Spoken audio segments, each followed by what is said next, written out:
selon certains nationalistes marocains et le gourou de leur secte un certain Bernard Lugan, le royaume du Maroc serait vieux de 12 siècles et comprenait le Sahara occidental, mais non seulement le Sahara mais aussi la Mauritanie et le Sénégal et le Mali, le Niger et le Tchad et la Côte d'Ivoire et le Gabon et le Cameroun, etc. etc. Où va donc s'arrêter leur folie et mensonge? Il faut oublier tous les écrits historiques sur le royaume de Tlemcen ou Agadir, car oui, Agadir est l'ancien nom de Tlemcen. Ces écrits des historiens français ou marocains ne sont que mensonges et propagande nationaliste. Le royaume de Tlemcen a été fondé par des réfugiés musulmans chassés d'Espagne. Ils ne sont en rien des Berbères mais des Européens musulmans, des Andalous ou Vandales. Ne possédant pas de terre, les réfugiés européens musulmans ont donc émigré dans le désert au Sahara occidental et en Mauritanie, puis suivant les côtes africaines ont fondé le port de Brazzaville et sont allés jusqu'au Cameroun où ils échangeaient du sel contre de l'or. Chassés d'Espagne, d'Italie et de Suisse et du sud de la France, les habitants de Tlemcen ont été infiltrés par des espions espagnols, la franc-maçonnerie et le soufisme, dont le but véritable était de détruire l'islam de l'intérieur. Tlemcen a donc créé des sectes soufis et des aouyas, puis ils ont osé prétendre que la sorcellerie était licite en islam et répandu le maraboutisme dans toute l'Afrique, aussi bien au Sahel que au Congo-Brazzaville et dans toute l'Afrique de l'Ouest. Mais ce qui doit être reconnu est que le royaume de Tlemcen a répandu l'islam, même si cela n'était pas l'islam sunnite en Afrique, grâce à ses routes commerciales avec le Soudan et l'Arabie et avec les côtes africaines de l'Ouest.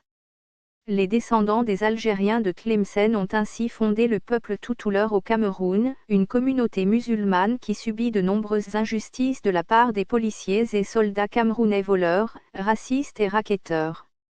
Le royaume de Tlemcen a fondé le royaume de Mauritanie et les royaumes du Mali et du Niger et les royaumes du Sahara occidental et celui du Congo-Brazzaville et de petits royaumes au Cameroun. Donc si on suit la logique des nationalistes marocains, le Mali et le Niger et le Sénégal ainsi que la Mauritanie et le Sahara occidental et le Cameroun et la Côte d'Ivoire et le Congo sont algériens et non marocains.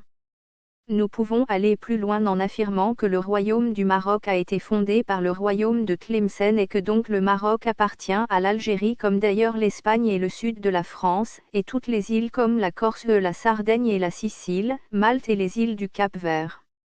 L'immigration massive des Morisques en Afrique, ainsi que leur expulsion définitive d'Espagne en 1609 a été l'objet d'atouts et de faiblesses pour la puissance musulmane.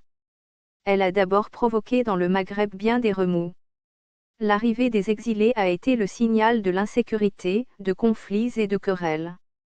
Un document, une lettre d'un secrétaire du sultan de Fès datée de 1491 souligne la violence des conflits entre les autochtones et les immigrés musulmans. En revanche, ils ont bien été accueillis par les Zianites de Tlemcen. Ainsi, dans cet état de fait, l'immigration donna aux musulmans d'Afrique des forces supplémentaires, qui plus est, ils maîtrisaient l'art des armes à feu et étaient de farouches ennemis des Espagnols qui les avaient expulsés de leurs terres.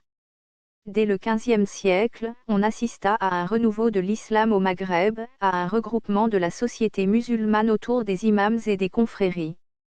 Ces confréries musulmanes ont formé, contre l'Espagne, le grand parti de la guerre et assuré ensuite, par leur agitation, la prodigieuse fortune des corsaires d'Alger. Le pays nord-africain a constitué un obstacle sérieux au progrès espagnol. Les conditions géographiques de la guerre d'Afrique étaient en effet très dures. L'immensité du pays, son relief accidenté, ses mers furieuses, ses côtes sans abri sûr, son aridité rendaient les expéditions militaires aléatoires, dangereuses et difficiles. Chaque expédition allait un peu à l'aventure car l'on ne connaissait le pays, les routes, les points d'eau et la position des douars que par les indigènes plus ou moins dignes de foi. On a souvent indiqué comme des grands obstacles à la conquête espagnole le relief même du pays nord-africain comme la barrière du Rif au Maroc. Dans les rangs musulmans, on dénombre quelques chefs exceptionnels comme Kerat d'un Barbrous ou Dragu, d'où l'expression avoir la dragée haute. L'aide de l'Empire ottoman qui envoie aux corsaires d'Alger hommes, argent, vaisseaux. Aide souvent providentielle, comme ces 6000 hommes que Kerat d'un Barbrous obtenait, en 1518, au lendemain même de la prestation d'hommage aux Grands Turcs. À partir de l'arrivée des frères Barberousse, les armes des musulmans d'Afrique du Nord se perfectionnèrent. Les musulmans développèrent une industrie métallurgique et des canons géants et inventèrent les premiers pistolets et fusils avec les Albanais et Bosniaques.